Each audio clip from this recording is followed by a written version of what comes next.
Last line sheet पर सब लोग यही लिखे होंगे, लिखा गया था point wise convergence of sequence of function की डेफिनेशन चलो और करके जो डेफिनेशन बनी थी उसमें लिखा गया था let sequence fn be a sequence of function on capital A with subset of R2, let A0 be the subset of A and let F be the mapping from A0 to R. We say that sequence fn converges to A0 to F if converges on A0 to F if for each small x belong to A0 the sequence fn of x converges to f of x in R. In this case we call F the limit on A0 of the sequence fn. इतना हुआ था, इसका विस्तार करके लिखना when such a function f exists क्या in this case ये नहीं हुआ था तो स्टार भी काट देना, लिखना in this case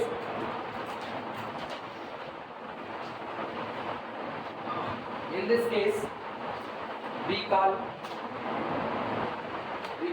f the limit on A0, the limit on A0 of the sequence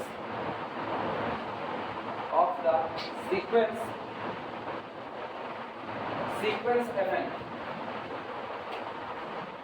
ये अंडरलाइन कर देना, the limit on A0 of the sequence fn.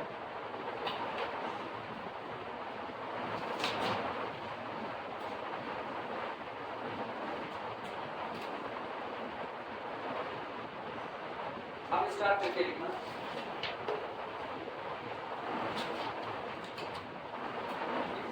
when such a function f exists, when such a function f exists, जब आपको ऐसा function मिल जाएगा, हम number exist कराने की बात नहीं करें, हम केवल फंक्शन एग्जिस्ट कराने की बात करें। मेरा जो सीक्वेंस था वो भी फंक्शन करना, f1 of x, f2 be the function of x, f3 function of x up to so on, fn of x up to so on. ये मेरा सीक्वेंस था और x किससे बिलोंग करता था, वो मेरे डोमेन A0 से, या डोमेन को आप कैपिटल X भी कह सकते हो, स्मॉल x आपके डोमेन का मेंबर था। जब आप डोमेन का एक एक पॉइंट चुन करके इसको दे रहे थे तो डोमेन के हर चुने गए पॉइंट के लिए आपको नंबर का एक सीक्वेंस मिल रहा था और वो नंबर का सीक्वेंस कहीं ना कहीं पर अगर कन्वर्ट कर रहा है, जैसे आपने पहला बनाया x1 के लिए, वो आपका कहीं पर कन्वर्ट कर दिया L1 पर, आप डोमेन का दूसरा पॉइंट x2 उठाए, वो आपका कन्वर्ट कर दिया फिर से अगला वाला सीक्वेंस L2 पर, डोमेन का अगला पॉइंट x3 उठाए, जो नंबर का सीक्वेंस बना इस बार वो कन्वर्ट कर दिया इस पर L3 पर। तो इसका मतलब डोमेन में मौजूद हर पॉइंट के लिए आपका ये दिया गया फंक्शन कहीं ना कहीं पर जा करके जो सीक्वेंस आ रहा है वो कन्वर्ट कर रहा है। तो डोमेन के हर पॉइंट के लिए कन्वर्जेंट है और जब डोमेन के हर पॉइंट के लिए कन्वर्जेंट है तो आप हर पॉइंट पर अलग अलग कन्वर्जेंसी चेक करोगे, इसीलिए इसको कहा जाता है पॉइंट वाइज कन्वर्जेंसी। आप पॉइंट टू पॉइंट चेक करोगे और हर पॉइंट पर अगर कन्वर्ज है तो वो आपका पॉइंट वाइज कन्वर्जेंट का होगा। अगर डोमेन के किसी पॉइंट पर ये कन्वर्जन ना हुआ, जैसे मान लो हमने डोमेन का एक पॉइंट x5 चुना, x5 पर जो सीक्वेंस मिला वो अब कन्वर्जेंट नहीं है, तो ये आपका होगा ये पॉइंट ऑफ नॉन कन्वर्जेंस बन जाएगा, एक ऐसा पॉइंट जिस पर अब आपका फंक्शन कन्वर्ज नहीं कर रहा। ये बात हम लोग आगे लिखेंगे। अभी हम लोग जिस बात की चर्चा कर रहे हैं उसमें ये कहा जा रहा है आपके डोमेन में 10, 20, 50 जितने पॉइंट हैं, आप बारी बारी हर पॉइंट को लेकर के एक सीक्वेंस तैयार करो। जैसे 50 पॉइंट डोमेन में है तो कितने नंबर के सीक्वेंस बनेंगे, 50। ये 50 के 50 सीक्वेंस हर बार कहीं ना कहीं पर कन्वर्ट करें, हर बार वो सेम पर भी कर सकते हैं, डिफरेंट पर भी कर सकते हैं, हर बार ये कहीं पर अगर कन्वर्ट कर रहे हैं तो इसका मतलब आपको एक ऐसे फंक्शन की तलाश करनी है f of x की जो इस तरीके का व्यवहार रखे कि जब आप इस दिए गए सीक्वेंस को x1 दें उसी दौरान इसको भी x1 दें, तो ये आपको वही नंबर दे जहां पर ये कन्वर्ट करता है। जैसे अभी ये x1 के लिए L1 पर कन्वर्ट किया तो f of x1 आपका कितना मिल जाए, L1। जब आप इसको x2 दें तो इस फंक्शन को भी x2 दो और ये फंक्शन आपको दूसरी वाली लिमिट दे दें L2, तो f of x2 is equal to क्या दे दें, L2। इस तरीके से आप डोमेन का जो मर्जी को पॉइंट आप इसको दें और वो जहां पर सीक्वेंस कन्वर्ट करे वो नंबर आपको ये दे रहा हो, तो इसको हम लोग क्या कहेंगे, this is called limit function. और मेरा ऐसा बना हुआ sequence point wise convergent on our domain का है। क्लियर है ये बात? और लिमिट फंक्शन जो बनेंगे क्योंकि वो लिमिट है, लिमिट दो नहीं हो सकती, लिमिट हमेशा यूनिक होती है, तो लिमिट फंक्शन आपका कैसा रहेगा, यूनिक। लिमिट फंक्शन आपके डिफरेंट नहीं हो सकते। अगर आपके सीक्वेंस में पॉइंट वाइज कन्वर्जेंसी का गुण आ गया तो वो जो भी लिमिट फंक्शन देगा वो लिमिट फंक्शन हमेशा कैसा होगा, यूनिक। एक बार अगर आपको f ऑफ x मिल गया लिमिट फंक्शन तो आपका limit function f of x ही रहेगा। अब वो अलग अलग लिमिट बदल रहा है, किसकी, जब सीक्वेंस बदल रहा है तो लिमिट बदल रहा है, सीक्वेंस बदल रहा है तो लिमिट बदल रहा है। आप नया पॉइंट दे रहे हो x1 तो नया सीक्वेंस मिल रहा है, आप पॉइंट बदल दिए x2 अगला सीक्वेंस मिला, आप पॉइंट बदल के x3 कर दिए अगला सीक्वेंस मिला। लेकिन हर बार जो आपका सीक्वेंस बन रहा है वो जहां कन्वर्ट कर रहा है वो कौन दे रहा है, अकेले इसकी काबिलियत है कि ये दे पा रहा है उसको। तो इसका मतलब ये आपका लिमिट फंक्शन है, आपको इसको बदलने की जरूरत नहीं, आप केवल क्या बदलोगे, अंदर का इनपुट बदल, इनपुट बदलने से वो आपको लिमिट, आप लिमिट फंक्शन नहीं बदल रहे हो, लिमिट फंक्शन आपको जो आउटपुट दे रहा है इनपुट देने पर वो बदल रहा है, ना कि आपका लिमिट फंक्शन बदल रहा है। ये बात समझ में आई? एग्जाम्पल के तौर पर मान लो मैंने कोई सीक्वेंस बनाया और जो मेरा लिमिट फंक्शन आया वो मेरा लिमिट फंक्शन sin x आ गया, लिमिट फंक्शन कौन आ गया, sin x आ गया। अब हम अपने सीक्वेंस को x बराबर π/2 दे रहे हैं, अपने सीक्वेंस को x बराबर कितना देते हैं, π/2। उस दौरान जब हम अपने limit function f of x को π/2 देते हैं तो ये मुझको देगा एक number f of π/2 is equal to, तो मेरा जो पहला सीक्वेंस बना होगा वो कहाँ कन्वर्ट किया 1, लेकिन ये लिमिट आपको किसने दी, sin x ने, किसी दूसरे ने आपको नहीं दी। अब आप फिर अपने बने हुए फंक्शन को x इज इक्वल टू π/3 दे दिया आपने, फिर आपको एक नंबर का सीक्वेंस मिल चुका होगा। अब जो π/3 आपने अपने सीक्वेंस को दिया वही π/3 आप किसको दे दो, इस फंक्शन को, और ये आपको वही पॉइंट दे दे जहां वो सीक्वेंस कन्वर्ट कर रहा है। जैसे अब मुझको f ऑफ π/3 हो गया, तो f ऑफ π/3 का मतलब है sin 60 डिग्री अंडर रूट 3/, ये दे दिया, कौन दिया, ये आपको लिमिट फंक्शन दे रहा है। लिमिट फंक्शन आपका नहीं बदल सकता, लिमिट फंक्शन आपका हमेशा क्या बना रहेगा, यूनिक, क्योंकि अगर लिमिट फंक्शन बार बार बदले तो आपकी लिमिट बार बार बदलेगी, और मुझको पता है लिमिट बदल नहीं सकती, लिमिट कैसी होती है, यूनिक होती है। क्लियर है ये बात?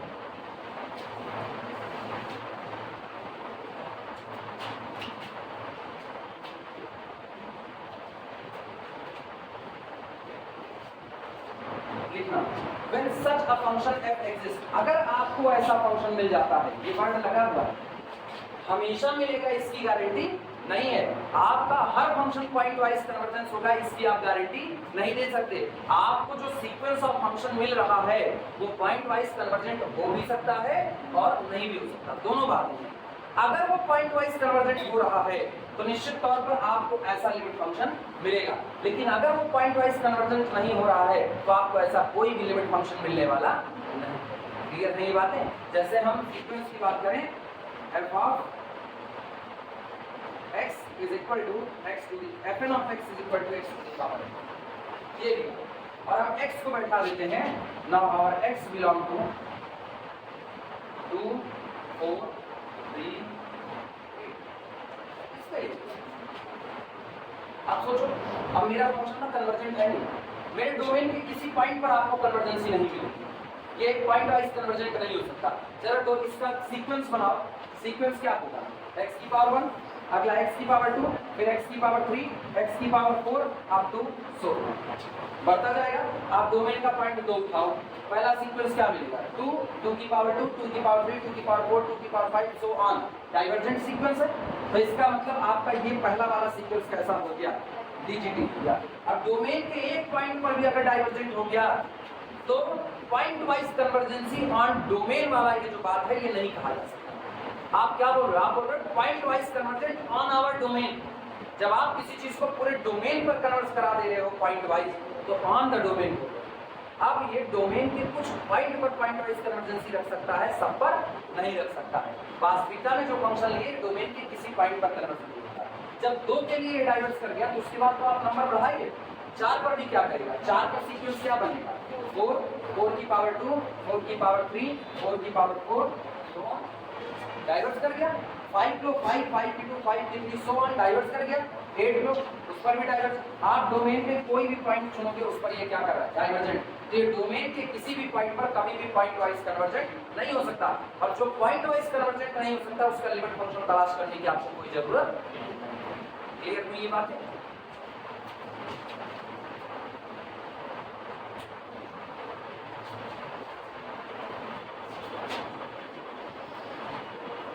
When such a function f exists, we say that अगर ऐसा फंक्शन एग्जिस्ट करता है तो हम कहते हैं we say that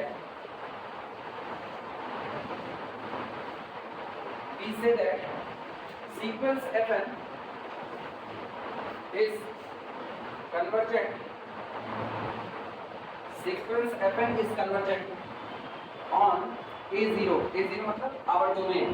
Convergent on a0 or that और या तो हम ये कहते हैं कि sequence fn converges point wise on a0. मेरा sequence point wise converge करता है किस पर? a0 पर converge.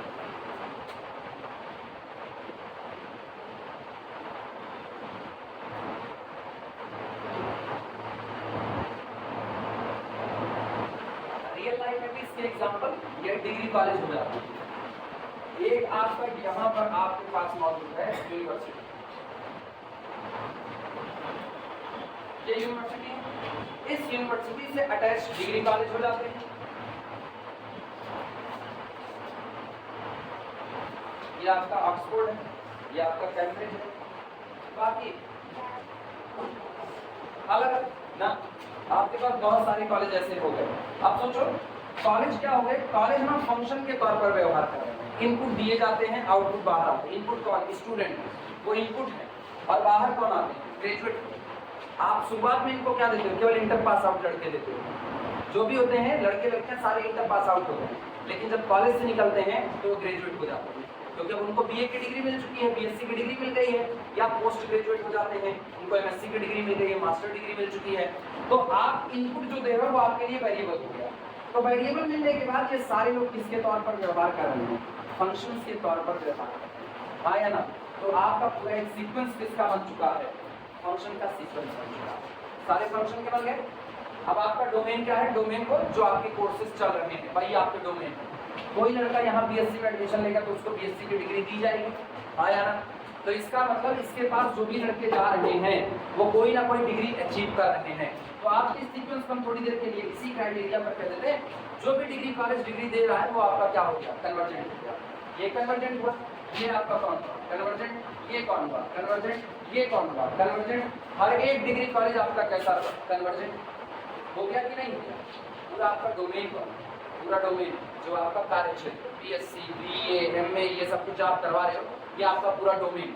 ये आपको इनपुट के तौर पर मिला हुआ है कि आप इन्हीं पॉइंट को लोगे। लड़के आएंगे तो बीए करने आएंगे, बीएससी करने आएंगे, एमए करने आएंगे, ये आपके इनपुट पर, आपके डोमेन पर काम करने, और आप सबको डिग्री बांट रखे हो।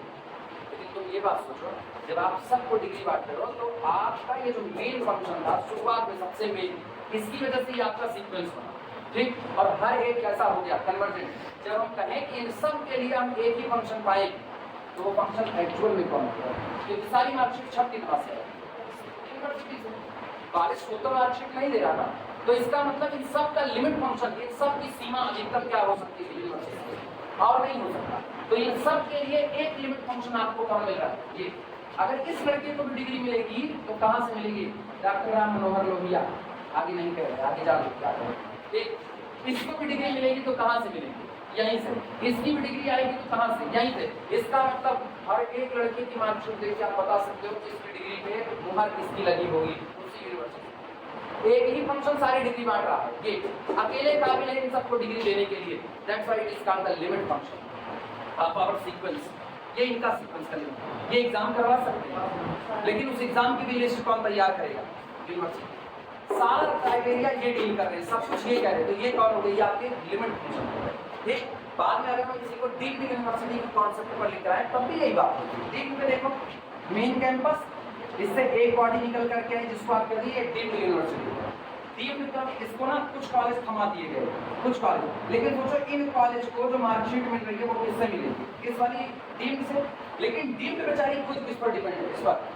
तो अगर इनके सेंस में देखोगे तो लिमिट फंक्शन ही है, और डीम्ड यूनिवर्सिटी का अपना कॉन्सेप्ट बटोरोगे तो फिर उसका लिमिट फंक्शन का आता है।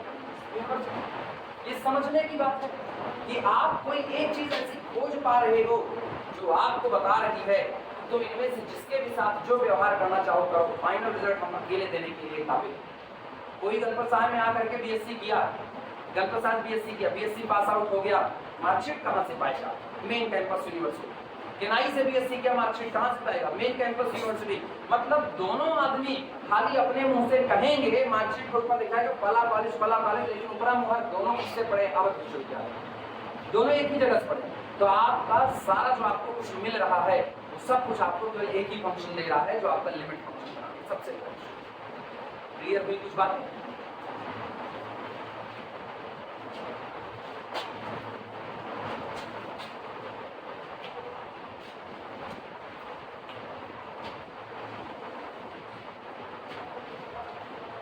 अब तुम लोगों को एग्जाम्पल दिखाएंगे, काफी दूर तक हम खाली एग्जाम्पल लेकर के चलते। ये चीज जितने अच्छे तुम्हारे दिमाग में बैठे ना उतना बेहतर है। इसीलिए ये चैप्टर शुरुआत में उठाए हुए हैं कि इत्मीनान से इसको पढ़ा सके, कोई जल्दबाजी नहीं। लास्ट टाइम की इसमें से एक लॉन्ग एक शॉर्ट कंफर्म। तो लॉन्ग तुम्हारा क्या नंबर का होगा? 7.5 10 नंबर का लॉन्ग, और शॉर्ट कितने का? 7.5 17 नंबर का मामला इस चैप्टर में। 6 नंबर का 16 नंबर का मामला है। 16 नंबर कम नहीं, 16 नंबर का मामला केवल इसी चैप्टर पढ़ सकते। इसकी समझ बहुत बेहतरीन होनी चाहिए, तब जाकर के वहां पर कलम चलेगी। अगर रट करके कलम चलाना कोई सोल्यूशन नहीं। रट करके इसमें कलम नहीं चला, समझ करके चला।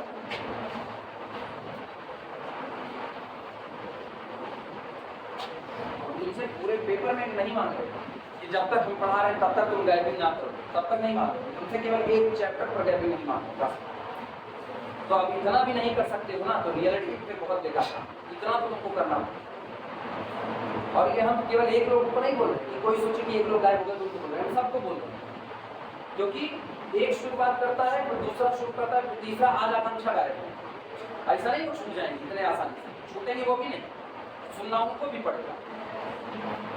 तो जो भी गायब होगा सुनना सबको पड़ेगा उस एक की वजह से। अब तुम तय कर लो कि तुम वो बनना चाहते हो कि जिसकी वजह से पूरी क्लास, क्योंकि हम तो बोलेंगे, मेरी तो आदत है बोलने की ना, और तुम सुनोगे। और अगर तुम नहीं सुनोगे तो ये भी तय बात, हम तुमको उस दुनिया में भेजेंगे जिस दुनिया में तुम अपनी शर्त पर, मेरी शर्त पर। हर को बस एक ही रास्ता है, यहाँ से हम तुमको बात करें। मुझको इरेगुलरिटी नहीं पसंद है तो नहीं पसंद है। ये बात हम तुमको पहले साल से बताते चले रहे, बीएससी फर्स्ट ईयर से। और थर्ड ईयर में आकर के अगर तुम उस बात को नहीं सीखोगे तो मुझको वो रूप अपनाना पड़ेगा जो तुम बिल्कुल बर्दाश्त नहीं कर पाओगे। क्योंकि थर्ड ईयर का लड़का अगर यहाँ से बेईमानी सीख करके जाएगा फिर अपनी लाइफ में बेईमानी करेगा। और बेईमानी केवल यही होती है, आप अपने टाइम का यूज करेंगे, केवल यही एक बेईमानी। तुम ये सोचो ना, अपने लोग किस दुनिया में है। अपने लोग मोबाइल पे अगर फेसबुक ऑन करके रील्स ओपन कर देते हैं तो हर अगली रील को हम लोग देखते हैं। कितनी बुरी आदत है, हर अगली रील को हम लोग देखेंगे। संतोष नहीं होगा कि अब मोबाइल बंद करके रख दे, जब तक आंख दर्द न करने लगे, फिर दर्द न करने लगे, तब तक अगली रील देखते हैं। अब पढ़ाई में हम लोग इस तरह थक रहे हैं कि एक चैप्टर चल रहा होता है तो हम सोचते हैं किसी तरीके से निपट जाए। इससे ज्यादा कोड़ अब और दुनिया में नहीं लगेगा। ये सबसे प्रचंड कोड़ लग चुका है दुनिया में। जब आप इतने एडिक्ट हो चुके हो, इतने एडिक्ट हो चुके हो कि आप खुद नहीं तय कर पा रहे हो कि हम किस चीज में जाए, कौन सी चीज बेहतर पड़ेगी। और ये हमेशा याद रखना, जब तक पढ़ रहे हो तभी तक तुमको लग रहा है नौकरी बराबर रखी पड़ेगी।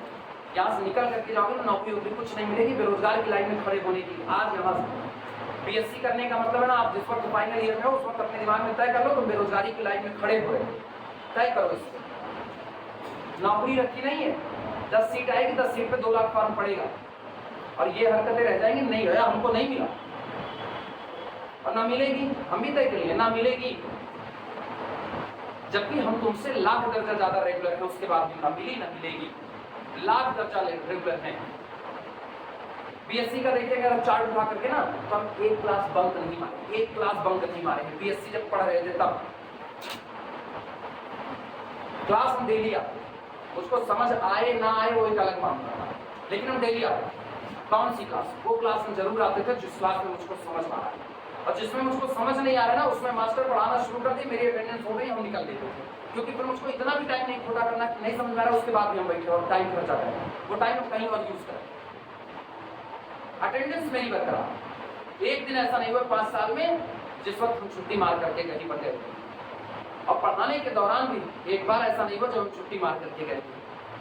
और अभी भी वही कंडीशन चल रही है। हम सब अपनी जिंदगी के सबसे बदतर दौर में हम गुजर रहे हैं। इससे बदतर मेरी जिंदगी में शायद ही कोई दौर आएगा जिस वक्त हर दूसरे दिन हम सुबह उठते हैं तो मुझको ये सोचना पड़ता है मेरी दूसरी आंख का विजन होगा या नहीं होगा।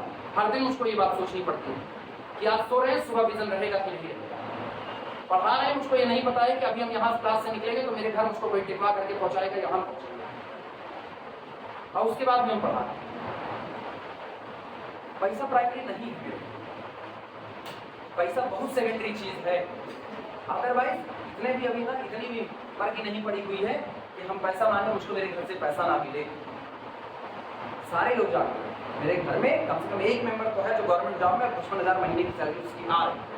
तो अगर आप कहेंगे ना तो अपनी नौकरी पर लोन लेकर के मुझको देगा, कोई दूसरा नहीं, मेरी बहन। तो जब एक मेंबर मेरे पास गवर्नमेंट जॉब का है ना और देने के लिए सब तैयार है, उसके बावजूद भी हम बैठ नहीं, उसके बावजूद भी पढ़ा रहे। तो इसलिए नहीं पढ़ा रहे क्योंकि हमको पैसे की लालच पड़ी, इसलिए क्योंकि मुझको पता है यही काम मुझको जिंदगी भर करना है, जब तक जिएंगे तब तक। रेगुलरिटी चाहिए, रेगुलर नहीं हो पाओगे तो रियलिटी फिर मान करके चलो ना। हम तुमसे हाथ जोड़ रहे हैं, मेरे हाथ जोड़ने का मतलब तुम झेल जाओगे, सुल्तानपुर की मार्केट में तुम झेल जाओ। तुमको भले ही लग रहा हो कि तुम कहीं भी जाओगे, तुमको पढ़ने से मतलब है पढ़ लोगे, समझ नहीं आएगा पढ़ तो लोगे। हम तुमको कहते तुमको एक तरीके से नहीं समझ, हम 100 तरीका पैदा करेंगे तुमको समझाने का। तो अब तुम सोच लो ना तुमको चाहिए क्या। हम नहीं कि तुम मेरे पास हो, तुम जा सकते हो बिल्कुल, लेकिन रहोगे तो रेगुलर, बिना रेगुलर के हो।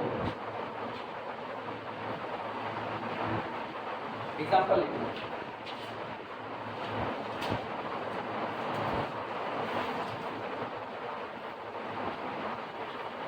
में पहला एग्जाम्पल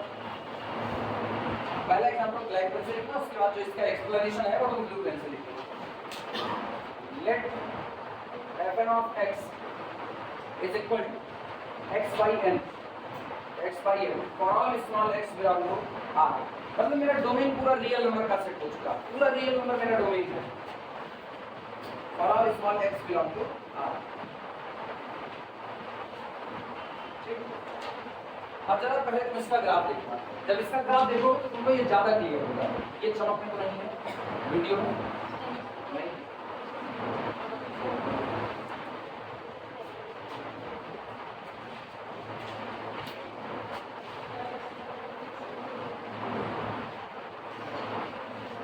एक चीज तुम गौर करो, यहाँ ये जो कुछ भी है, अगर x belong to R real number की बात करें तो डोमेन तो पूरे रियल नंबर की आई है, मतलब आप यहाँ से भी आए,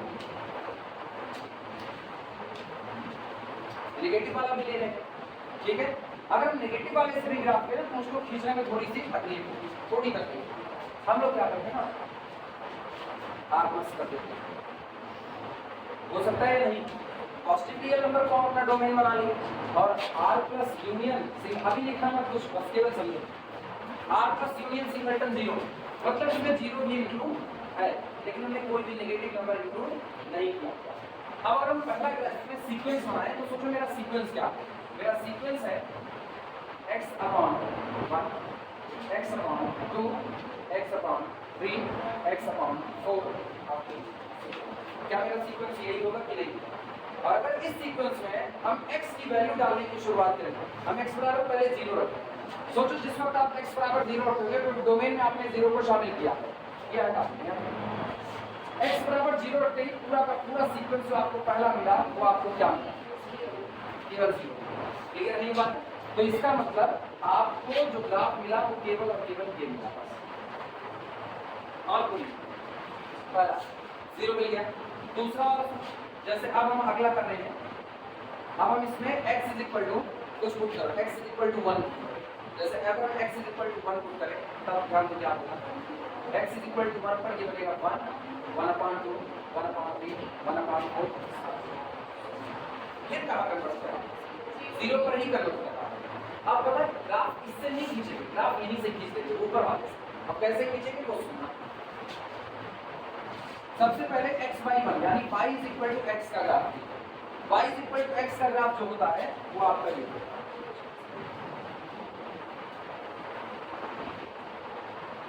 f1 ऑफ पहला ग्राफ y और x दोनों कैसे चलेंगे? एक बराबर।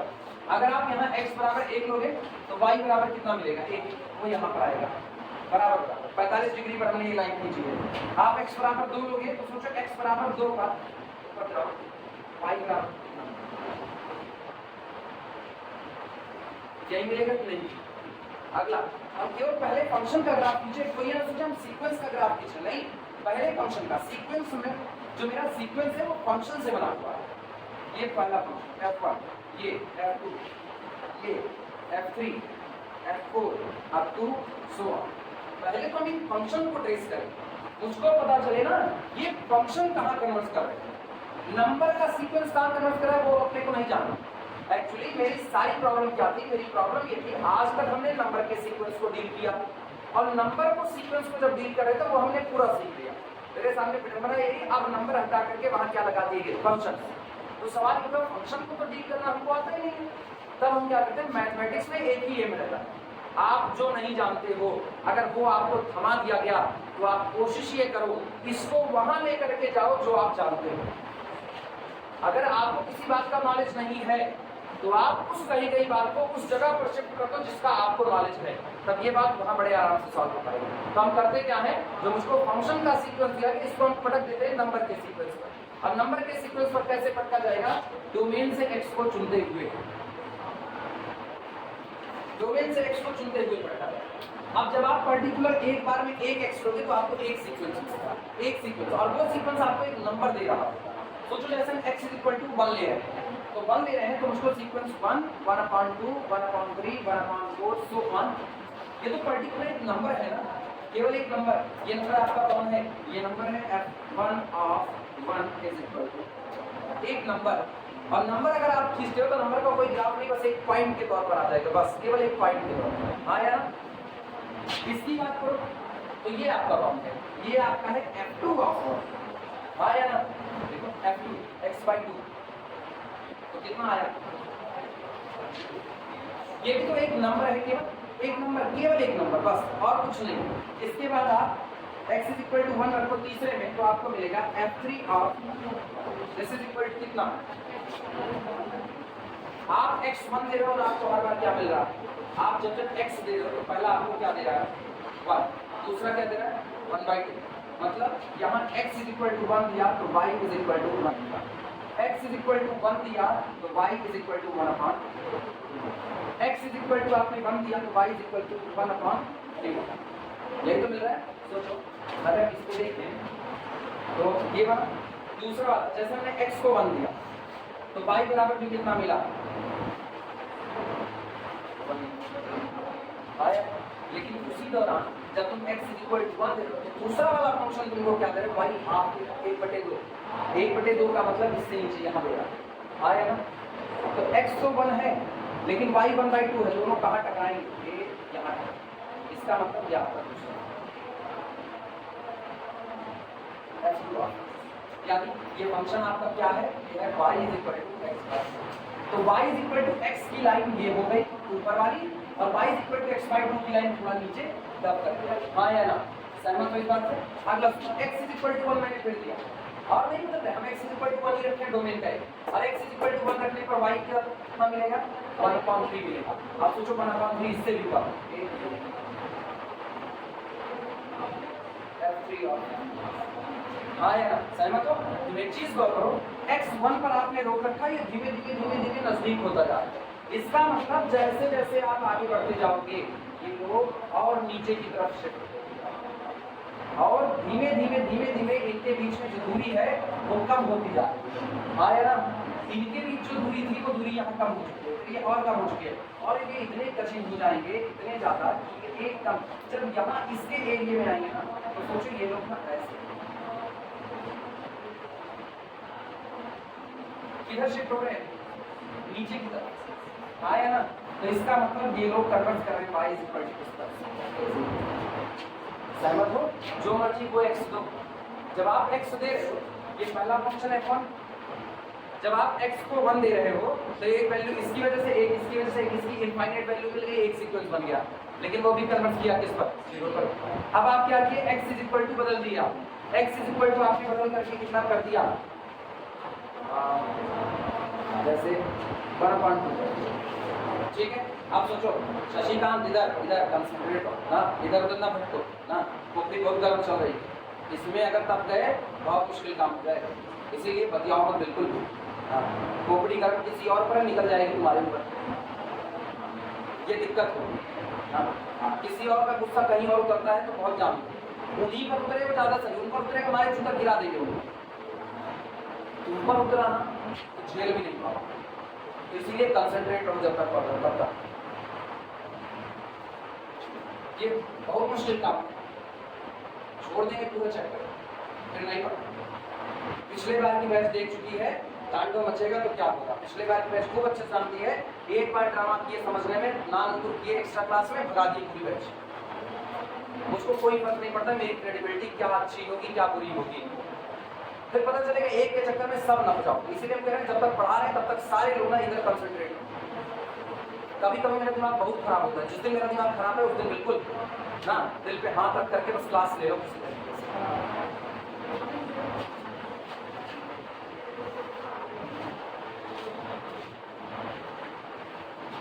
डोमेन का पॉइंट बदलो, x इज इक्वल टू 1/3 करो।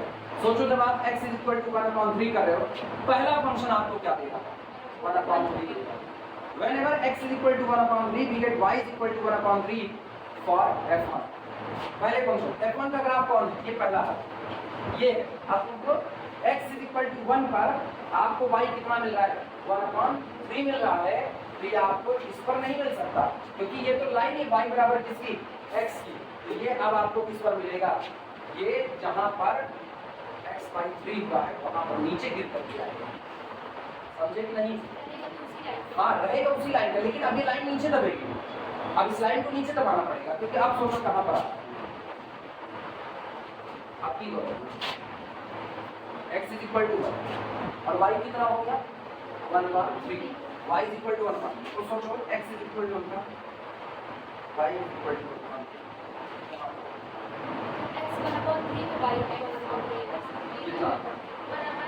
अच्छा sorry, x is equal to 1 पर y कितना हो रहा है, 1/3 हो रहा है। अच्छा x इज इक्वल टू 1/3, तो यहाँ रखिए 1/3, तो y भी कितना मिलेगा 1/3 बराबर बराबर पर, फिर ये 1/3 और ये बराबर पर x 1/3। अच्छा हम x को 1 रखते हैं, कभी मेरे पास गड़बड़ी आ रही है। x 1/3 का मतलब अगर मैं यहाँ x इज इक्वल टू 1 करें तो पीछे होंगे, यहाँ पर मान लो आ गए, यहाँ पर x इज इक्वल टू 1/3। अब सोचो x इज इक्वल टू 1/3 का मतलब थोड़ा स्लाइडली ऊपर यहाँ पर y इज इक्वल टू 1/3 और ये दोनों बराबर बराबर है। तो ये लोग यहाँ पर आए और ये लाइन आपकी बोल रहा है, ये आज भी है y इज इक्वल टू कितना, लाइन वही है। अब जब आप x इज इक्वल टू 1/4 करोगे तो और पीछे आओगे, और पीछे आओगे तो सोचो आप कहाँ, यहाँ 1/5 और पीछे, यहाँ धीमे धीमे आप किसके नजदीक आ रहे हो, ओरिजिन के नजदीक आ रहे हो। किस फंक्शन पर, y बराबर, ये हर बार आपको पहला फंक्शन दे रहा है, पहला टर्म दे रहा है आपके सीक्वेंस का। अब सोचो इसी 1/3 पर आपको अगला क्या देगा, x इज इक्वल टू 1/3 पर 1/6 देगा। ठीक, अब सोचो वो लाइन यहाँ पर ये लाइन है y is equal to x/2, जिस वक्त x 1/3 होगा ना, ये नीचे आ रहा है यहाँ, और ये ग्राफ ऊपर वाले से नीचे है तो निश्चित तौर पर इसकी वैल्यू और नीचे यहाँ आएगी। ये होगा y इज इक्वल टू 1/6। सब एक छोटे से दायरे में सिमटे पड़ेगी, कोई भाग नहीं पा रहा होगा ज्यादा लोग। लेकिन अगर बेसिकली देखा जाए तो ये ग्राफ धीमे धीमे नीचे की तरफ दब रहे हैं, तो इस सब के लिए जो लिमिट बन रही है वो y इज इक्वल टू 0 आपका लिमिट फंक्शन है। क्लियर हुआ कि नहीं हुआ? ठीक, चलो एक ग्राफ बनाते हैं।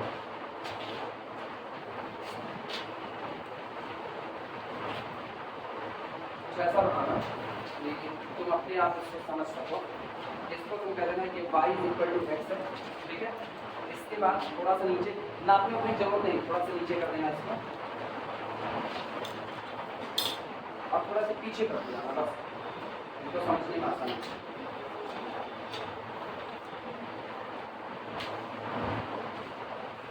और यहाँ नजदीक आना ना, तो नजदीक में सब एकदम गचिल कर देना खूब अच्छे से।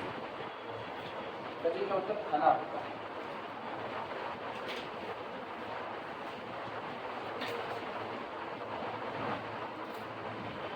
ये किस तरीके से झाड़ू जैसे होती है वैसे।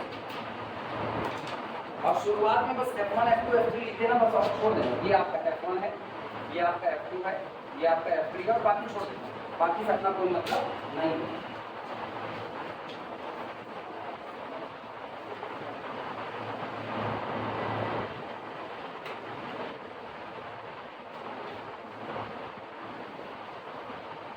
खूब इतना समझना, दो ग्राफ बनाएंगे, एक ही बनाए ना, दूसरे वाले में इनको एक बात पट्टी अभी मैं कहता हूँ अभी रफली खींचो, दूसरा वाला जो बनाए उसमें पट्टी लगेगी क्योंकि हम एप्सिलॉन बैंड बनाए। अभी बस रफली खींच दो बस, दूसरा जब बनाएंगे तो उसमें एप्सिलॉन बैंड लिया जाएगा तो वहां पर पट्टी लगा देंगे। इसकी कन्वर्जेंसी को समझना बड़ा मुश्किल है, बड़ा आसान, लोग कंसंट्रेट नहीं कर पाते, उसमें बोरियत होती है, इसीलिए मुझको इसमें इतना जोर देना पड़ रहा है कि इस बार हम चाहते इस बार ये बैच इसको समझ करके जाए। हर बार की बैच में होता है खाली 10-15 लोग इसको समझते हैं, बाकी लोग कहते हैं हम इसको करवे नहीं करेंगे एग्जाम। इस बार हम टारगेट बना रहे हैं कि सारे लोग समझें। और यूनिफॉर्म कन्वर्जेंसी खत्म होगा तो हम तुम्हारा टेस्ट लगाएंगे, ये भी मान लीजिए। यूनिफॉर्म कन्वर्जेंसी खत्म होगा तुम्हारा टेस्ट लगाएंगे, जिसमें पहला चैप्टर शामिल होगा एक्समेटिक स्टडी ऑफ रियल नंबर, वो रखेंगे, और दूसरा यूनिफॉर्म कन्वर्जेंसी, दोनों का टेस्ट लगाएंगे। इसीलिए इसको पढ़ना नहीं, दोनों साथ ही साथ रहेगा, आप नहीं चलेगा। तुम लोग लापरवाह हो, छुट्टी मिलती है तो तुम लोग गायब होना चाहते हो, तुम लोग लापरवाही में।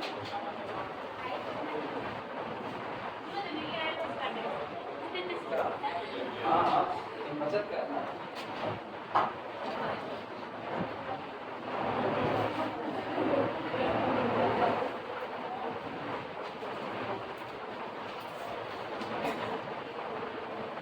कुछ लिखा जाए फिर इसका एक्सप्लेनेशन कुछ लिखना है ना, ये समझोगे तभी तो ये ग्राफ समझ में आएगा, अदरवाइज समझ कहाँ आएगा। प्रोग्रामर तो आपकी बहुत देर लगता है, हमारे क्या मतलब है बहुत देर। ऐसे यार एक जगह बर्बाद हुई दूसरे की कार्य बर्बाद करें, एक तो बर्बाद कर दिए खूब अच्छे से ना, उस जगह की कंडीशन इतनी बदतर है कि वहाँ जाना ही। सुनो, डोमेन का पहला पॉइंट ले, अब दिमाग में ये बात बैठाना आपका सीक्वेंस क्या होगा।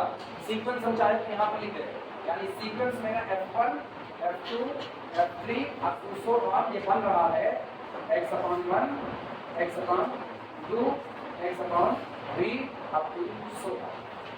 ये बन, सबसे पहले पर्टिकुलर पॉइंट चुनो x = 0। अब देखो क्या होगा, एट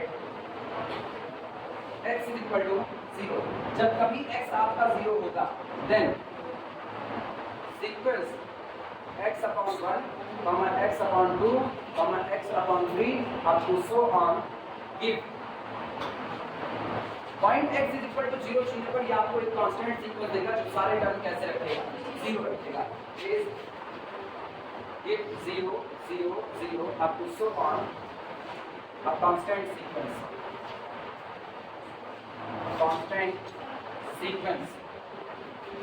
अब तुम एक बात सोचो, सुनो, x = 0 यहाँ, दिमाग बनाना, इसी फिगर को समझना, x = 0 यहाँ, तो x = 0 पर आपका सीक्वेंस का पहला टर्म ये देगा f1 ऑफ x, तो आपको क्या देगा 0, यही देगा कि नहीं देगा।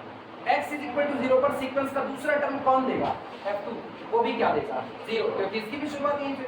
अब x = 3 पर तीसरा टर्म कौन देगा f3, वो भी कौन है 0।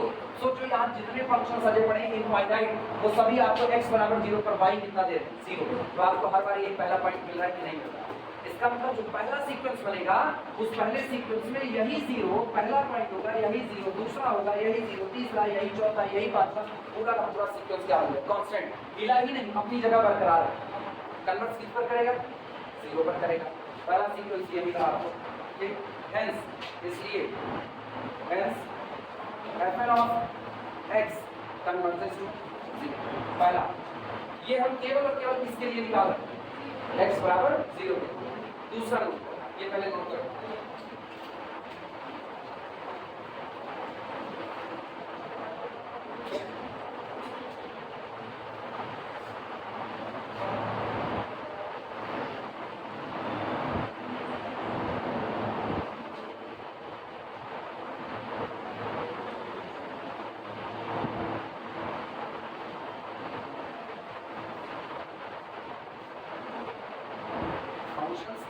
से सीक्वेंस बना करके नंबर की दुनिया में लाना सीखना पहला मकसद।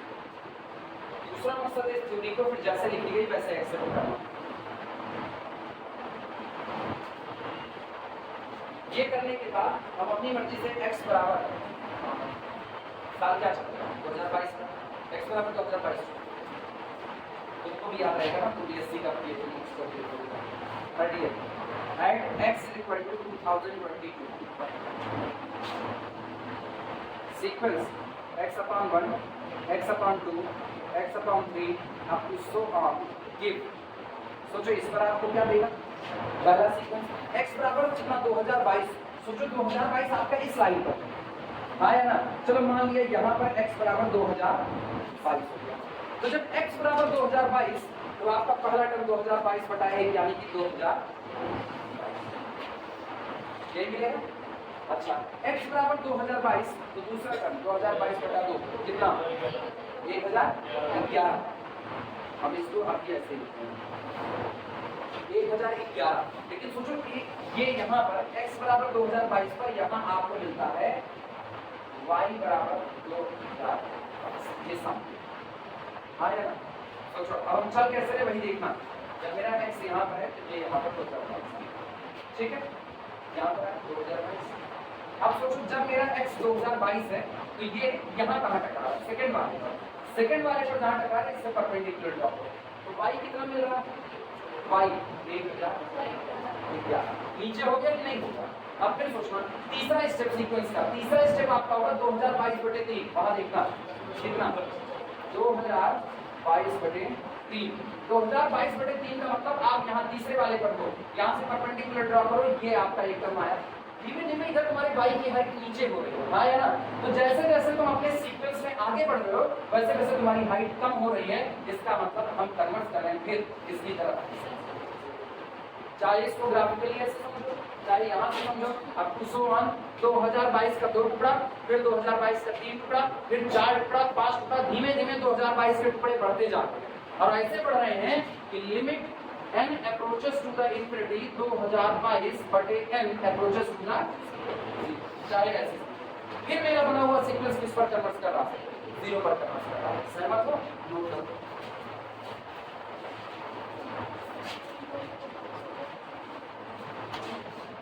कन्वर्जेस टू 0 ऐसे लिखा कन्वर्जेस टू 0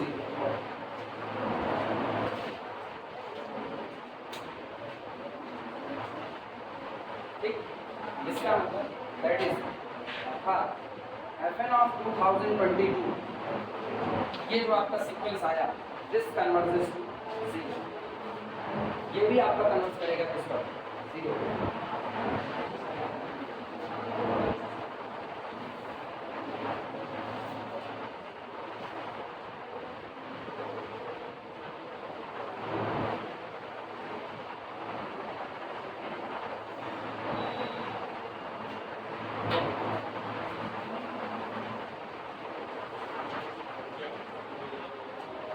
आप डोमेन का कोई भी मेंबर सोचो मेरा डोमेन कौन 0 से लेकर के ये मेरा डोमेन है और इस डोमेन में हम कोई भी x ले रहे हैं। सोचो अगर मैं x बहुत आगे ले लूं यहाँ पर ले लूं तो इस बड़े से बड़े x पर पहला टर्म बहुत बड़ा मिलेगा क्योंकि जो x चुन रहे वही आपको टर्म मिल रहा है y बराबर x है।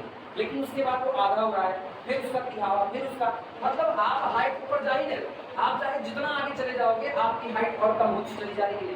हर बार आपकी हाइट किधर आ रही है 0 की तरफ आ रही है। मींस आप कोई भी सीक्वेंस बनाओ whatever be the member of our domain या whatever be the x from our domain our sequence always converges to the 0। हर बार मेरा जो भी नया सीक्वेंस बनेगा जब आप x बदलोगे तो आपका नया सीक्वेंस बनेगा कि नहीं बदलेगा। x बराबर 2022 किया तो एक सीक्वेंस बना, x बराबर 2024 कर देंगे अगला सीक्वेंस बनेगा, x बराबर 2050 करेंगे अगला सीक्वेंस बनेगा। लेकिन सोचो हर बार जो भी नंबर का सीक्वेंस बन रहा है वो सीक्वेंस हर बार कहाँ कन्वर्ट करेगा 0 पर। आया ना।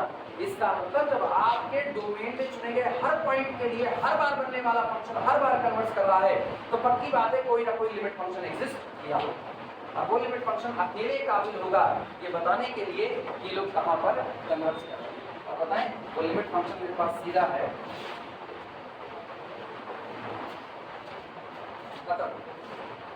जो मर्जी को पॉइंट चुनो ये आपको कितना देगा 0 कांस्टेंट फंक्शन आया ना। मतलब आप सोचो हम इसकी बात करें fn of 2022 हमने x बराबर कितना लिया 2022 उसको तरह x बराबर 2022 कितना आएगा 0। आप x बराबर यहाँ 2025 कर दो, उसको जरा 25 दो, कितना आएगा 0। Means whatever be the sequence, whatever be the sequence, जो मर्जी वो आप सीक्वेंस बनाओ, whatever be the x always it converges to f of x equal to limit function. Confirm?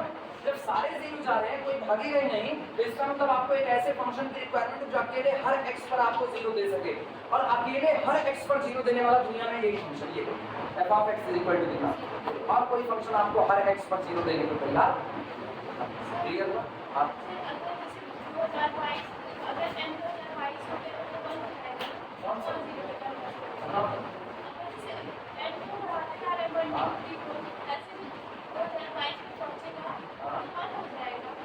जी, इधर पहला टर्म 2022 है, 1 होने के बाद जो टर्म भी तो होगा, ये भी तो सोचो। तुम ये कह रही हो कि पहले 2022/1 है, फिर धीमे से ये 2022 कितना हो गया 2 हो गया, फिर ये धीमे से 2022 कितना हो गया 3, बढ़ते बढ़ते ये 2022/2022 हो गया। तो रुक थोड़ी नहीं, इतने पर रुक नहीं है। अब तो अगला वाला तुरंत कौन होगा 2022/2023, एक से भी कम हुआ कि नहीं, और फिर अगला कौन 2022 इसका 2 गुना कर दो, इसका 2022 का 2 गुना ना कितना 4044, ये भी तो होगा, और कम कर दिया।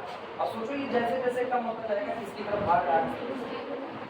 सीक्वेंस होते नहीं है, सीक्वेंस में नंबर ऑफ टर्म कितने होंगे इनफाइनाइट, तो रुकेंगे थोड़ी, वो तो उसको और छोटे से भी छोटा करता जा रहा है। तो पहले तो 2022 था, उसको ले आया 1011 पर, 1011 से और कम ले आया, फिर 700 तक ले आएगा, 800 तक ले आएगा, वो 700 तक और कम करेगा, 500 600 1001 पर लाएगा, 1 से भी कम करता गया, तो 1 से भी कम होने लगा, तो उसको पता है आप वो क्या हो, जीरो की तरफ आ रहे हो, यानी जीरो पर कन्वर्ट कर रहे हो। क्लियर हुई ये बातें? नोट करो। अभी लिमिट फंक्शन मत करना, वो बात की बात यहाँ तक हुआ।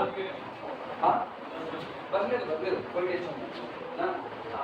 अभी आज हम भी देर से जाएंगे, क्या हम छोड़ दे 10-20 में पहुँच करके 11-20 तक खड़े होना कंडीशन है, और क्या करें हम 2 जगह नहीं बता नहीं कर सकते, कहीं तो स्टूडेंट नहीं करें।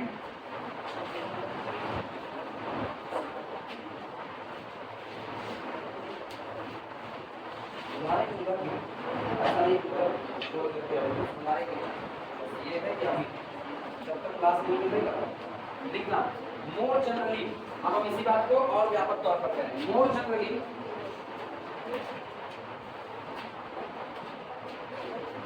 जनरली और कल संडे है ना, कल संडे है, कल एक्स्ट्रा क्लास रहेगी, ठीक है। विपिन कितने बजे तक पढ़ाएंगे? अपने टाइम पे पढ़ाएंगे, तो इसका मतलब तुम लोग 9 बजे छूटोगे, 9 बजे से एक्स्ट्रा क्लास रहेगी ऑनवर्ड 12। ठीक, कौन सा सुबह कैसे बच्ची सुबह टाइम कहाँ मिलेगा? 6:30 बजे से कितने बजे तक? 9 तक कौन मतलब निकलेगा कितना? नहीं, 6:30 बजे से 6 बजे हम कहीं आएंगे, हम एक्सरसाइज करेंगे 6 बजे आएंगे, हम वो नहीं छोड़, हम रेगुलर हैं हर मामले में, इधर उधर कहीं। 6:30 की क्लास है, 6:30 से 7:30, 7:30 से 8:30 और 8:30 से 9 मिला गया घंटा, 2.5 घंटा। कौन सा? हम 9 से 12 तक रखते हैं, तो इसका मतलब है 12 से 12:30 एक हो सकता है। तो ईमान कर दीजिए, पढ़ो, पढ़ाई का कोई विकल्प नहीं है, एक पढ़ना तुमको हाँ, घर के 1 बजे का टाइम बता, ठीक, जल्दी छूट जाओ, जल्दी पहुंच जाना, यही पढ़ो। मोर जनरली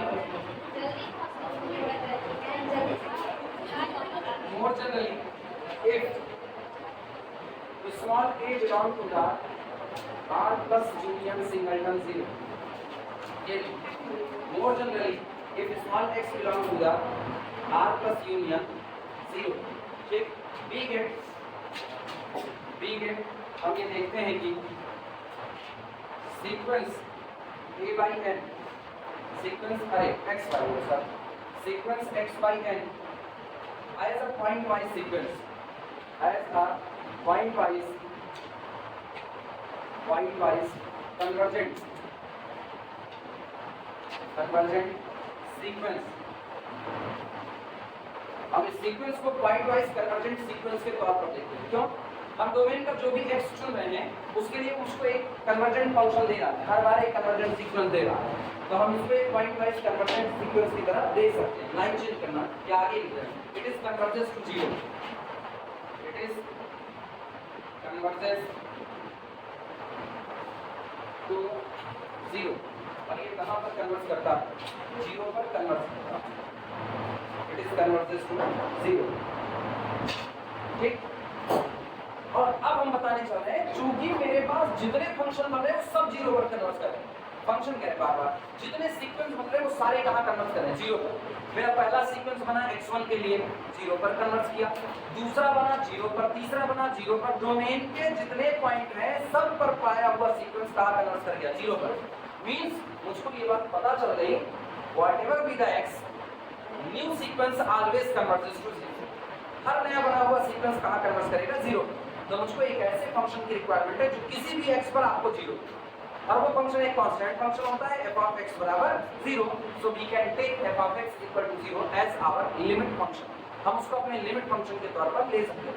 दुनिया पर कोई फंक्शन तुमको नहीं मिलेगा जो तुमको हमेशा 0 पे देता है, हर x में कोई भी नहीं, एक अकेला होगा।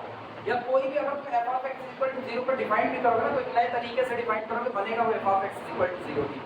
किसी भी रास्ते से आओगे, नदियां बहे चाहे जहां पर जाएंगे समुद्र में, तो इसका मतलब हर बार तुमको रुकना कहां पर है? f of x equal to 0।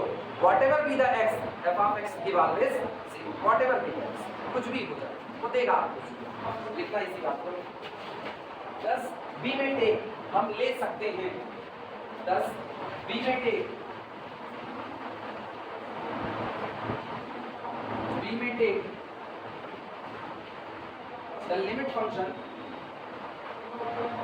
b may take the limit function, b may take the limit function to be f is equal to 0। why f of x is equal to 0? क्योंकि फंक्शन का अकेला कोई औचित्य नहीं जब तक उसको input ना मिले। तो भले शॉर्ट में ऐसे लिख दिया ना f of x is equal to 0, लेकिन माना ये नहीं जाएगा f of x, माना ये नहीं जाएगा।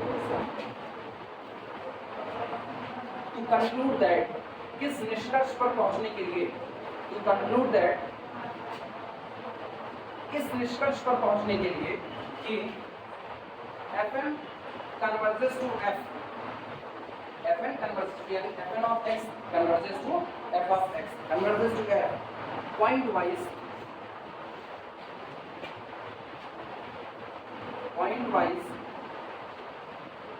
on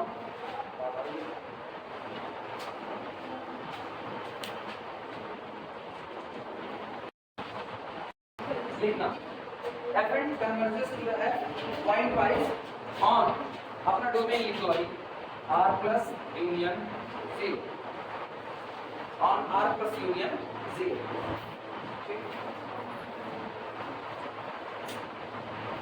अच्छा अब सोचो मेरा सीक्वेंस किस पर डिपेंड कर रहा है? x, या हम पर्टिकुलर कहें तो x is equal to, मेरा सीक्वेंस a पर डिपेंड कर रहा है। तो जब बार बार मेरा सीक्वेंस a पर डिपेंड कर रहा है तो हम एक सिंबल इजाद कर लेते हैं फिर से अपनी समझ के लिए। लिखना as the sequence depend on, as the sequence depend on x। जैसा कि हम ये देख रहे हैं कि हमारा सीक्वेंस डिपेंड करता है किस पर? x पर डिपेंड करता है। we use nx rather than, भैया रुको एक मिनट, थोड़ा सा इसको सुधार करेंगे, हम एक लाइन इसमें याद रखेंगे, वो लाइन अगर इसमें याद रखेंगे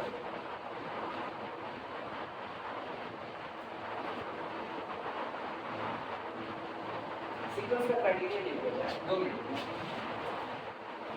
अगर इसमें सीक्वेंस का क्राइटेरिया नहीं तो हम पुराना जानते हैं, क्योंकि हम अपनी पूरी प्रॉब्लम को पुरानी वाली प्रॉब्लम के ऊपर शिफ्ट कर रहे हैं। याद करो पुरानी प्रॉब्लम में क्या होता था? पुरानी वाली प्रॉब्लम में हम कहते थे our sequence an converges to some limit l if the difference between an and l less than epsilon। यही कहते आए थे। अब चलो हम लोग एप्सिलॉन को करना है। सोचो मेरा सीक्वेंस कहाँ कन्वर्ट कर रहा है, और मेरे सीक्वेंस के term x y n type के हैं, तो the difference between x y n minus 0 is less than क्या बनाना है? एप्सिलॉन। चाहे एप्सिलॉन कहो चाहे एप्सिलॉन बाई n कहो। तो मेरा सीक्वेंस n पर नहीं डिपेंड कर रहा, वो डिपेंड किस पर कर रहा है? x क्योंकि m तो वेरी करेगा f1 f2 f3 f4 आपके पास जितने सीक्वेंस वो डिपेंड कर रहा है x पर। तो कुल मिलाकर के अगर मुझको ये कहना मेरा सीक्वेंस कन्वर्स कर रहा है तो मुझको ये कहना पड़ेगा इस भाषा में कि mod of x by n is less than कितना रखना पड़ेगा एप्सिलॉन। समझ में आई बात? और ये तब होता है जब आप कहते हो सीक्वेंस में चलते चलते एक ऐसी पोजीशन आएगी जिस पोजीशन के बाद आप चाहे जितना आगे बढ़ जाओ the difference between term and limit less than epsilon. यही तो होता है हम लिख के दिखा रहे हैं वहां पर हम लोग लिखते थे इस बात को the difference between xn and limit L less than epsilon for all small n greater than or equal to है ना यही लिखते थे। अब सोचो यहाँ पर सिचुएशन क्या बनी L बराबर कितना 0 ये आपका कितना हो गया x by n हो गया है ना x by n difference 0 less than कितना एप्सिलॉन। लेकिन ये डिपेंड किस पर करता है x पर। अगर आप x चेंज कर दोगे तो ये फिर से बदल जाएगा कि नहीं। जैसे आप x को बहुत पढ़ा था 2022 तो जब x 2022 पहुंच गया ग्राफ याद करो तो आप 2022 यहाँ ऊपर था फिर काफी ज्यादा नीचे चलने के बाद आप कहते कि आपका 0 से अंतर लेस देन एप्सिलॉन है। लेकिन अगर आप x बराबर 1 यहीं कर देगा तो यहीं पर आप 0 के नजदीक हाँ या ना। तो इसका मतलब आपकी 0 से जो दूरी है लिमिट से जो दूरी है वो किस पर डिपेंड करता है x पर। तो आपका ये m ये डिपेंड करता था इसी पर। तो इसका मतलब m डिपेंड ऑन x। तो हम इस m को ऐसा ना लिख करके हम इसको लिख देंगे mx means whenever we change x nx also रहेगा whenever we change x nx also रहेगा। जब जब आप x को बदलोगे तब तब आपको हर बार एक नई पोजीशन सोचनी पड़ेगी जिस पोजीशन के बाद whatever be the xn the difference between xn and 0 less than epsilon। ये बात समझ आ रही है? ग्राफिकली ये बात बिल्कुल यही है। सामने देखना सब कुछ लिखा हुआ है y बराबर x y बराबर x upon 2 y is equal to x upon 3। अब ऐसे चलो अब सोचो हम जब x इज इक्वल टू यहाँ पर 2 लेते हैं तो x इज इक्वल टू 2 पर मेरे को y भी कितना मिलता है आया।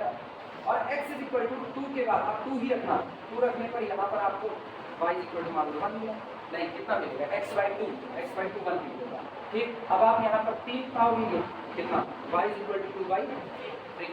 इसके बाद यहाँ पर आओगे यहाँ पर कितना पाओगे y is equal to 2 by 4। सोचो धीमे धीमे नजदीक आ रहे हो किसके 0 के। लेकिन जब आपका x इज इक्वल टू 2 है तो उस दौरान अगर हम एप्सिलॉन के दे epsilon is equal to 1 by 4 तो आपको अंतर 1/4 से कम करना है। अब 1/4 से कम का मतलब 2 और 0 के बीच का अंतर 2 होता है 1 और 0 के बीच का अंतर 1 होता है तो ये भी नहीं। अब 2/3 और 0 के बीच का अंतर 2/3 रहेगा लेकिन अभी भी 1/4 से तो बड़ा है। और नीचे आओगे तकरीबन 6-7 स्टेप चल दो तो 6-7 स्टेप चलने के बाद यहाँ पर जो पहुँचोगे ये जो अंतर होगा ये 1/4 से कम हो जाएगा। क्या स्टेप चलना पड़ा 6 स्टेप एक अप्रॉक्सीमेट 6 स्टेप चलना पड़ा यानी whenever n greater than or equal to 6 छठे स्टेप के बाद आपकी कंडीशन ये है the difference between x by n and 0 is less than 1 upon। सहमत हो इस बात से? लेकिन अब एप्सिलॉन 1/4 रखना और एप्सिलॉन 1/4 पर आप x को 2022 कर दो। लेकिन भैया जैसे 2022 करोगे जंप करके पहुंच गए बहुत ऊपर 2022 1011 अब तो 6 टन पे 1/4 के नीचे नहीं आ सकते ना अब तो और ज्यादा चलना पड़ेगा। दोस्तों अब ये सिचुएशन कब बन रही है जब ये आपकी 6 से भी बड़ा मान लो कहते हैं 26। तो जब आपने x को बदल करके 2022 कर दिया तब आप 26 टर्म चलने के बाद ये सिचुएशन आ रही है कि आपके टर्म के और लिमिट के बीच का अंतर लेस देन 1/4। आप x को जैसे जैसे बढ़ाते जाओगे वैसे वैसे ये टर्म की संख्या और बढ़ती जाएगी। इसका मतलब this term depend on the इसीलिए आप इसको ऐसे सिंपली ना पढ़ो। सिंपली कहोगे तो आपको लगेगा सिंपल सा एक नंबर है जबकि वास्तविकता ये है वो नंबर किस पर डिपेंड कर रहा है x पर। तो हम लोग कहेंगे ये नंबर जो भी होगा लेकिन डिपेंड किस पर करेगा। समझ में आई बात है? तो हम लोग जो आज तक लिखते आते ना mod of al minus l less than epsilon whenever n greater than or equal to m उस m की जगह पर अब जो बैठेगा वो x को देख करके बैठेगा तो हम उसकी जगह m नहीं लिखेंगे बल्कि हम lx लिखेंगे।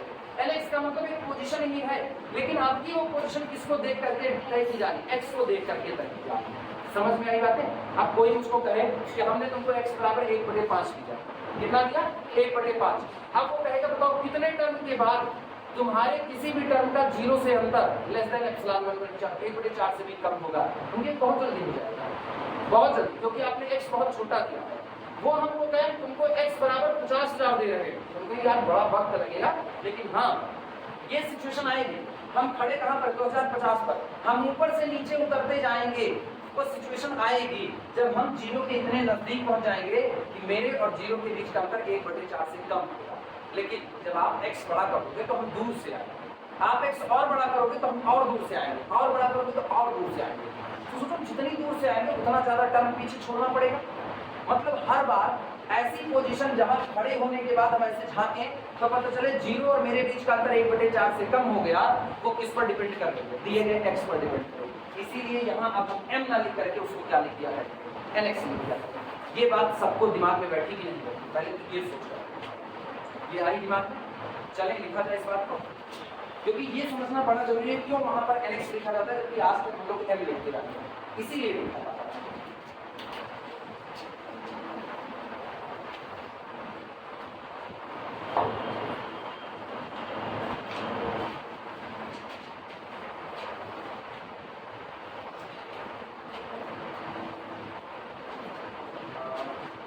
यहाँ पर इसके बाद लिखना fix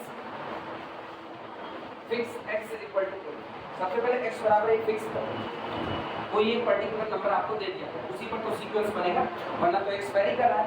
fix x is equal to 8, let epsilon greater than 0, और आप एप्सिलॉन को कोई पॉजिटिव नंबर मान लीजिए, छोटे से छोटा 1/4 1/5 जो आपकी मर्जी।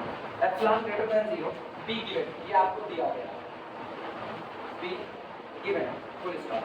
देन वी नीड, अब हमारी जरूरत क्या है, then we need to make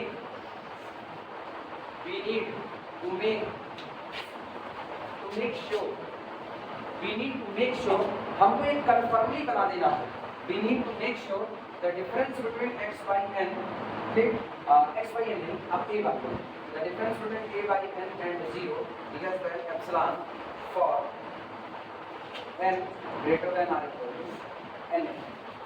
क्यों n लिखे पता है, क्योंकि ये डिपेंड करेगा किस पर, a पर, जो आप x चुनोगे। अभी तो हमने x बराबर a फिक्स किया, तो अब यहाँ जो पोजीशन चुनी जाएगी वो इसको देख करके चुनी जाएगी, कंफर्म है ये बात। हमको ये तय करना है कि अगर उसको कहना है कि मेरा सीक्वेंस 0 पर कन्वर्ट कर रहा है, तो ये और 0 के बीच का अंतर लेस देन क्या बनाना पड़ेगा, एप्सिलॉन बनाना पड़ेगा। As the sequence depend, आप लिखना as the sequence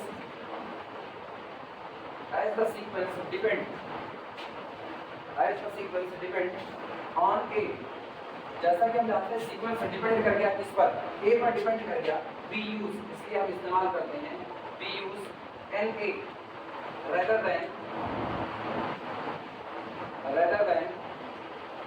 small n।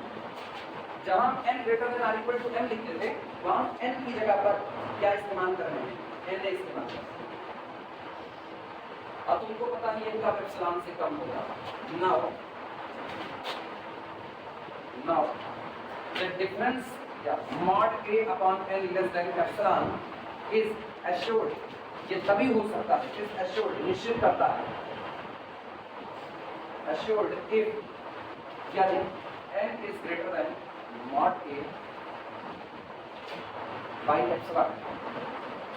आया, सोच करके देखो, इनको एप्सिलॉन से छोटा होगा तभी जब आपके सीक्वेंस का टर्म होगा n, वो mod a upon epsilon से क्या आएगा, जिस पोजीशन पर खड़े हो वो position mod a by epsilon से बड़ी होनी चाहिए, तब आप कहोगे कि उसी पोजीशन पर mod a by n का लेस देन कितना हो जाएगा, एप्सिलॉन। इसको इधर में तो इसको कितना ही काम, hence b यहाँ पर hence इसलिए b में टेक हम लेंगे, b में टेक, सोचो क्या निकल कर आया, जिस वक्त मेरे सीक्वेंस का जो टर्म होगा या मेरे सीक्वेंस में एक ऐसी पोजीशन जो position mod a by epsilon से ज्यादा होगी, तो उसी के लिए ये अंतर लेस देन क्या होगा, एप्सिलॉन। तो हम पोजीशन क्या लें, greater than mod a by epsilon। Hence B में टेक, इसलिए हमको लेना पड़ेगा, क्या लेना पड़ेगा, एन ए। एन ए कैसा चुनना पड़ेगा, greater than not a upon, इस पोजीशन से आपको चुनना। बी में take n a greater than not a by epsilon.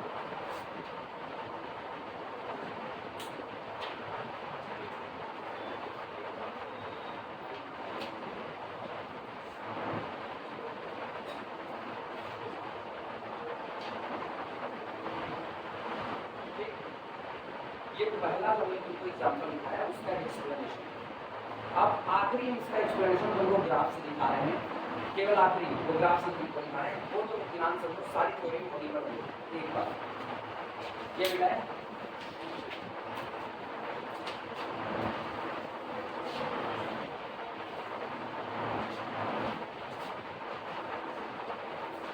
दिमाग चला रहा है।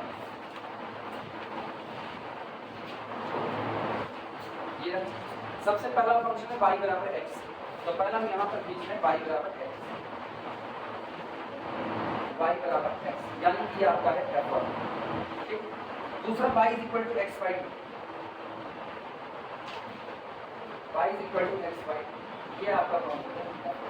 फिर तीसरा हम ले रहे हैं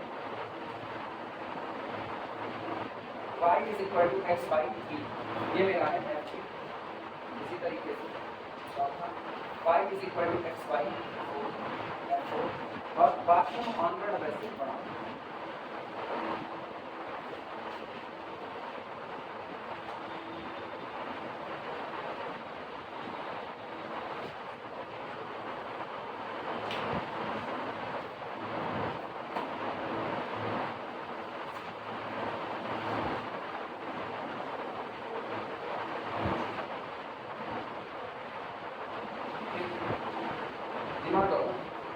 एप्सिलॉन बाय बोलो एप्सिलॉन कितना, एप्सिलॉन कितना 1/4 जो इसको 1/4, चलो मान लिया 1/4 यहाँ।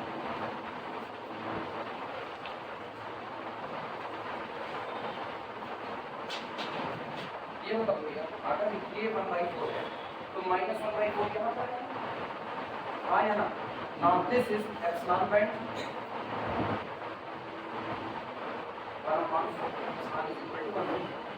तो जो आपका लिमिट फंक्शन है, लिमिट फंक्शन आपका कौन है, f इज इक्वल टू 0, यही तो लिमिट फंक्शन है।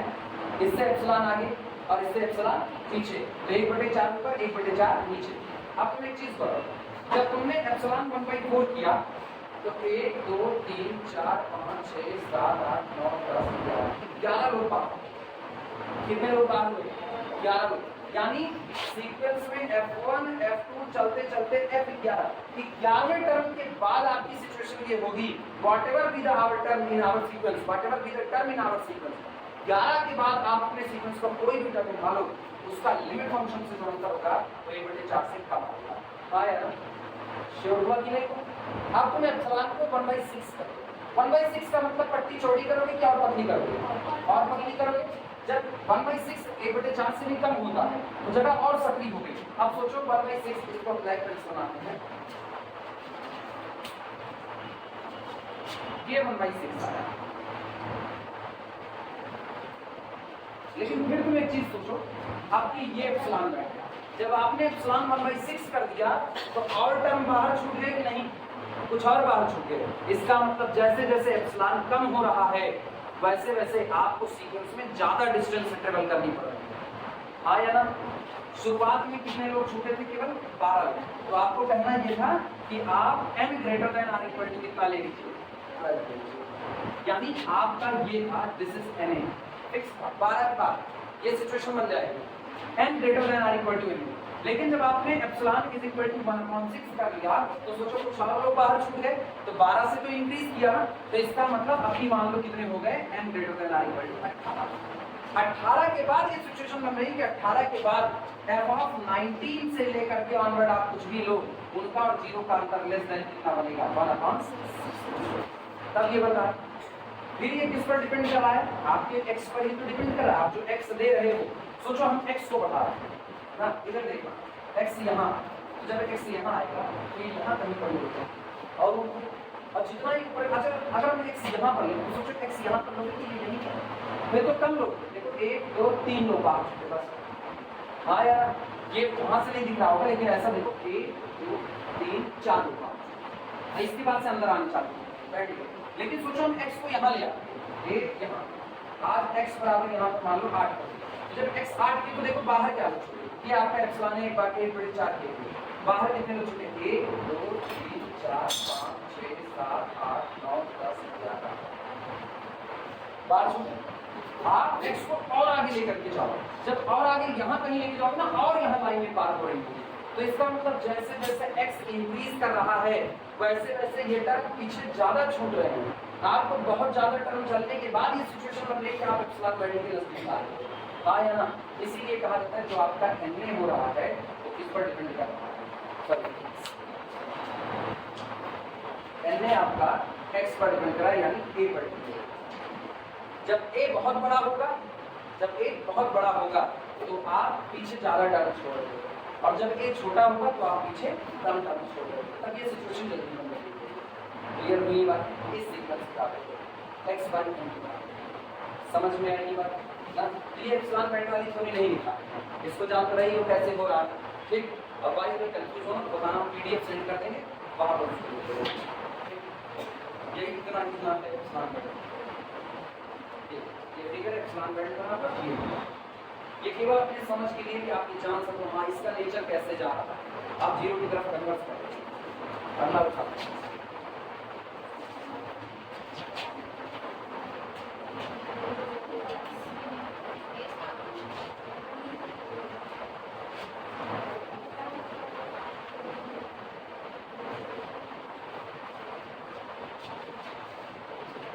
एग्जाम्पल 2 लिखना, सेकंड लिखना,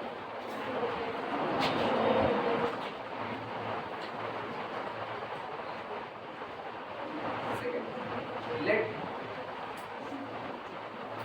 x is equal to 1 2 3, let x is equal to 1 2 3।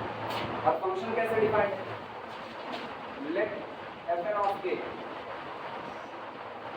fn of k is equal to n modulo k। Modular system में कुछ नॉट्स पढ़े हुए हैं, कुछ नहीं थोड़ा बहुत तो पढ़े ना, पढ़े तो एग्जांपल बता दो,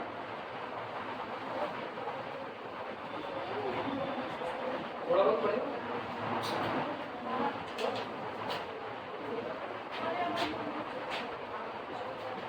तो लोग लिखिए मॉडुलर था क्या, मॉडुलर सिस्टम बताओ फिर क्या होता है।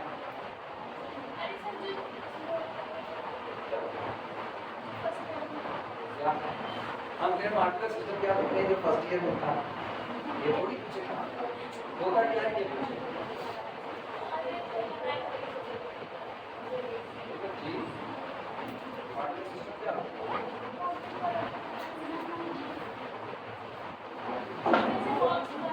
सुनो बॉक्स रख नहीं करना, कहते हैं अगर कहीं पर लिखा हुआ है ए एडिशन मॉडुलो एम डी, अभी याद आया ना, ए और बी को जोड़ो, अगर कोई m से बड़ा है तो m से डिवाइड लगाओ, जो सबसे छोटा लीस्ट नॉन नेगेटिव रिमाइंडर बचेगा वो आपका आंसर है, लीस्ट नॉन नेगेटिव रिमाइंडर। ठीक, लिखा जाता है a congruence b modulo m। अब इसका मतलब समझो, इसका एक और मतलब होता है वो ये होता है जब इसको बहुत प्योरीफाइड करके लिखा जाता तो a में m से डिवाइड करने पर रिमाइंडर भी बचा, a में m से डिवाइड करने पर रिमाइंडर भी बचा, एक ऐसा, ठीक है, a कॉन्ग्रुएंस b मॉडुलो। और या तो इसी का मतलब ये भी होता है a is equal to b plus c। It means आप a congruence b modulo m तब लिख सकते हो जब a difference b is divided by m, यानी m is the divisor of a difference b। अगर a और b के डिफरेंस को m डिवाइड करे तो उसको कहते हैं a congruence modulo a congruence b modulo m। समझ गए? ठीक है, बोले वो अच्छा नहीं से थोड़ा सा पढ़वा दे। ये बताओ, एक हम ले रहे हैं 8, एक हम ले रहे हैं 4, 8 और 4 के अंदर दो अगर 2 से डिवाइड करें लग जाएगा, डिवाइड लग जाएगा, तो लिखा जाता है 8 congruence 4 modulo The difference of 8 and 4 is divided by 2. So 2 is the divisor of 8 minus 2. तो वो संख्या है जो पूरा 8 minus 4 को डिवाइड कर देती है, इसलिए इसको लिख सकते हैं 8 कांग्रुएंस में 4 बांट लो। आपकी सुनो 9 कांग्रुएंस 1 मॉडुलो 2। 9 में 2 से भाग करने पर शेषफल 1 बचेगा, चाहे ऐसे करो और चाहे कहो 9 और 1 के अंदर को 2 पूरा काट देता है। 9 और 1 का अंतर कितना 8, और उसको 2 काटता है तो 9 कांग्रुएंस 1 मॉडुलो 2 हो जाएगा। आप ये भी लिख सकते हो 1 कांग्रुएंस 9 मॉडुलो, तो इनके भी अंतर को 2 काटेगा -8। हाँ है ना, तो इसका मतलब आप ऐसे पढ़ोगे तो आप ऐसे पढ़ सकते हो 9 में 2 से भाग करने पर रिमाइंडर क्या बचेगा 1। ठीक, अगला सुना 15 कांग्रुएंस मॉडुलो 4 लिख दिया। 15 कांग्रुएंस मॉडुलो 4, 4 9 12, ठीक, और 3 15। 15 और 3 के अंदर को 4 पूरा काट सकता है, तो आप लिख सकते हो 15 कांग्रुएंस 3 मॉडुलो। आप चाहो तो आप ये भी लिख सकते हो 15 कांग्रुएंस 15 मॉडुलो 4। लेकिन अब यहाँ मायने बदल जाएगा, यहाँ आप ये भी कह सकते हो 15 में 4 से भाग करने पर रिमाइंडर 3 बचेगा, लेकिन यहाँ आप नहीं कह सकते, यहाँ रिमाइंडर 15 में 4 से भाग करने पर रिमाइंडर 15 बचेगा, ऐसा थोड़ी होगा ना। अब तो रिमाइंडर अलग है ना, तो कांग्रुएंसी इसीलिए इस बात पर चलती है we can write a congruence b modulo m if m is the divisor of a minus b।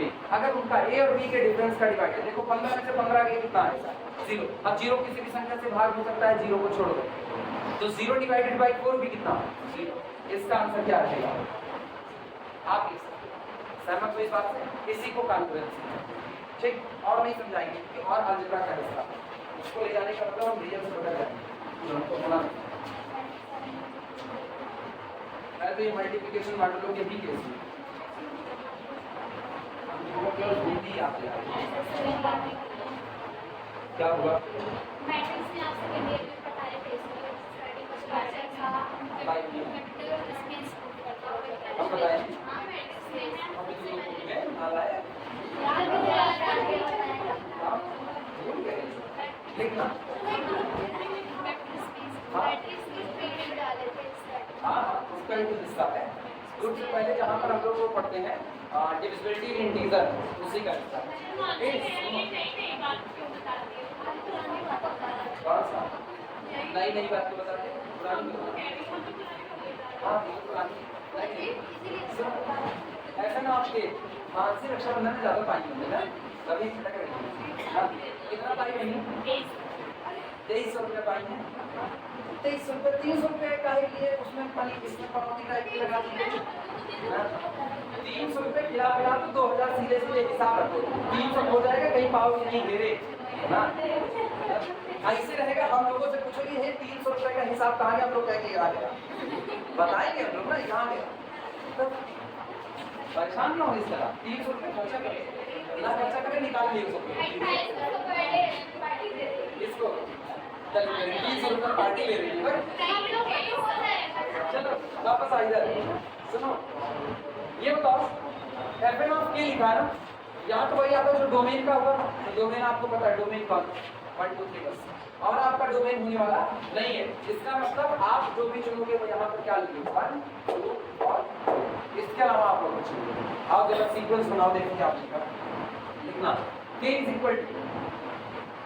Equal to 1 2 3 where, जबकि यहाँ पर वेयर n मॉडुलो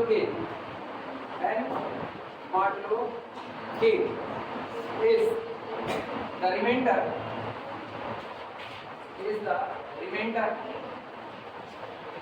पहले तो तुमको ये सीखना ना तुम्हारा सीक्वेंस का क्या बनेगा।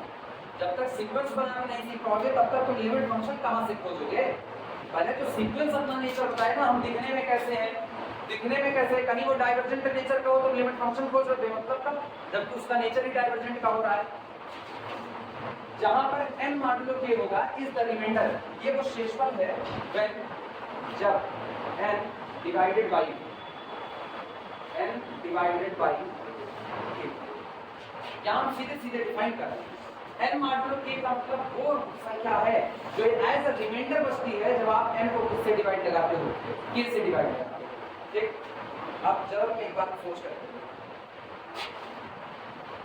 हम इनपुट दे रहे हैं 1 ना, इनपुट 1 दे रहे हैं। If a is equal to 1 by x is equal to 1, सोचो जब आपका input x is equal to 1 होगा, then तब ऐसे मामले में fn of 1 जो आपका सीक्वेंस होगा, ये आपका क्या होगा सीक्वेंस। सोच करके बताना fn of 1 की बात कर, fn of 1 दिमाग करो, इनपुट आपने 1 दे दिया, मतलब अब आप ये लिख रहे हैं, ये आपका लिखा गया f1 of 1, फिर आपका लिखा गया f2 of 1, फिर लिखा गया है f3 of 1, फिर कौन होगा f4 of 1 on 1। सहमत हो इस बात से कि नहीं? फिर अगली बात सोचना, ये नहीं लिखा गया, वास्तविकता में लिखा गया f1 of 1, यहाँ से निकालो, ये लिखा गया 1 मॉड्यूलो, क्योंकि के बराबर कितना 1, ये क्या लिखा गया, ये 2 मॉड्यूलो, सही है गलत? ये क्या लिखा गया 3 मॉड्यूलो 1, ये क्या है 4 modulo 1 up to so on. क्या आप दुनिया के किसी भी नंबर में 1 से भाग लगाओगे कट तो जाएगा ही जाएगा, और रिमाइंडर कितना बचेगा, रिमाइंडर कितना बचेगा भाई, वो भागफल है, रिमाइंडर 0 बचेगा। 1 में 1 से भाग लगाओ, 1 1 के 1 कट के क्या, तो इसका मतलब ये आपका क्या, 2 में 1 से भाग दो कितना, पूरा पूरा कटेगा, पूरा कटा तो रिमाइंडर कितना, 3 में 1 से भाग लगाओ, पूरा पूरा कटा 0 0 सो ऑन। ये पहला सीक्वेंस बना, लेकिन डोमेन के पहले पॉइंट के बराबर 1 के लिए जो पहला सीक्वेंस बना वो तो नजर आया कन्वर्जेंस टू किस पर, अभी थमे रहना भागना, ये कन्वर्ज कर दिया किस पर 0 पर। दिमाग में तो आया यार, पिछले बार की तरह लिमिट फंक्शन 0 फंक्शन बन सकता है, लेकिन गौर करना जैसे आप if a is equal to 2 करोगे, कहानी अब शुरू हो रही है, then sequence fn of 2 is equal to, अगर इसको सही सलामत लिखें तो अब आपका k बराबर कितना है, तो मतलब अब आप 2 से ही भाग लगाओगे तो आपको मिलेगा 1 मॉड्यूलो 2 मॉड्यूलो 2 ही रहेगा, क्योंकि k बराबर 2 फिक्स है। देखो k बराबर 1 फिक्स था, अब k बराबर कौन फिक्स है, 2 फिक्स है। डोमेन से k बराबर 2 का मतलब फिर डोमेन से आप k बराबर 2 लिखा है, समझ में आई बातें? अब सुनना, ये कौन होगा 3 मॉड्यूलो 2 अब तो सो ऑन। लेकिन जरा सोचो आप किसी नंबर में 2 से भाग दे दो, रिमाइंडर क्या क्या बच सकता है, या तो वो नंबर पूरा कट जाएगा तो रिमाइंडर कितना बचेगा 0, या तो वो नंबर पूरा नहीं कटेगा तो रिमाइंडर कितना बच सकता है, रिमाइंडर 2 बच सकता है, लेकिन जैसे 2 रिमाइंडर बचेगा 2 से फिर भाग जाएगा तो आपके रिमाइंडर फिर कितना, यानी जब आप किसी संख्या में 2 से भाग देते हो तो भी रिमाइंडर आ सकता है, या तो पूरा पूरा कटेगा रिमाइंडर 0, और या तो नहीं कटेगा तो रिमाइंडर 1। इसके अलावा कोई और रिमाइंडर बचा सकते हो, नहीं बचा सकते। सोच 10 से एक संख्या में भाग 10, रिमाइंडर क्या क्या बच सकता है, रिमाइंडर शेष पद क्या क्या बच सकता है यार, या तो पूरा कट जाएगा तो 0 बचेगा, पूरा नहीं कटेगा तो रिमाइंडर 1 बच सकता है, 2 बच सकता है, 3 बच सकता है, 4 9 बच सकता है, लेकिन जैसे 10 रिमाइंडर बचा फिर भाग चला जाएगा, रिमाइंडर क्या आएगा 0। तो इसका मतलब 0 से लेकर 9 तक ही रिमाइंडर बच सकता है।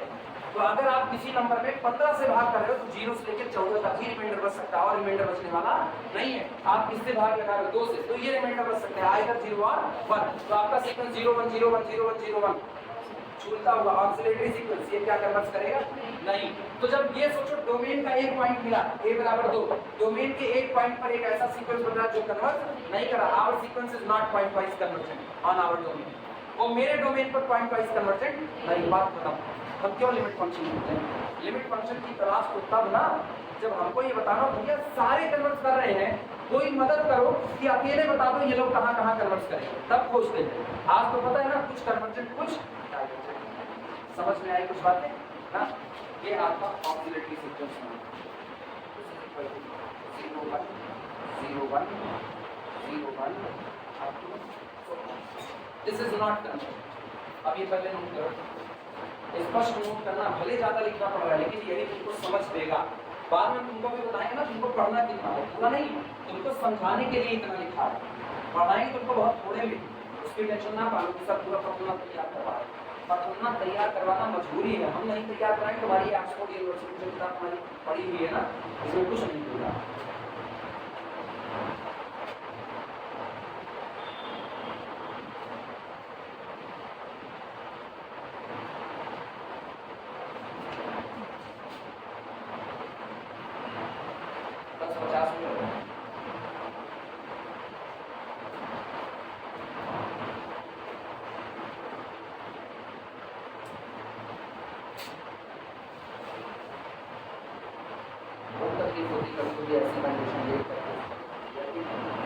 3 साल बताया उसका, कम नहीं 3 साल ना। मेरे शुरुआत ऐसे फेज थे तो मैं बीएससी उस कॉलेज से कर रहे थे, इसलिए उस कॉलेज से मेरा पढ़ा था। उसकी ऐसी कंडीशन था जिस कमरे में 450 लड़के बैठ के पढ़ रहे, उस कमरे में 6 लड़के पढ़ रहे, ये बुरा ऐसा क्या हो गया, मतलब उसमें केवल 6 लोग पढ़ रहे। कोरोना का असर सब पर पड़ता है, केनाई पर तो नहीं पड़ा, केनाई तो आज भी सही सलामत चल रहा है। विपिन बता रहे हैं 350 एडमिशन हुआ है और शायद फर्स्ट सेमेस्टर में 150 प्लस की क्लास चल रही है। लड़कियां के एक कॉलेज तभी जिंदा रहता है ना तो लड़के आए, अदरवाइज तो आप उसको मुर्दा कर समझो, कोई आ ही नहीं।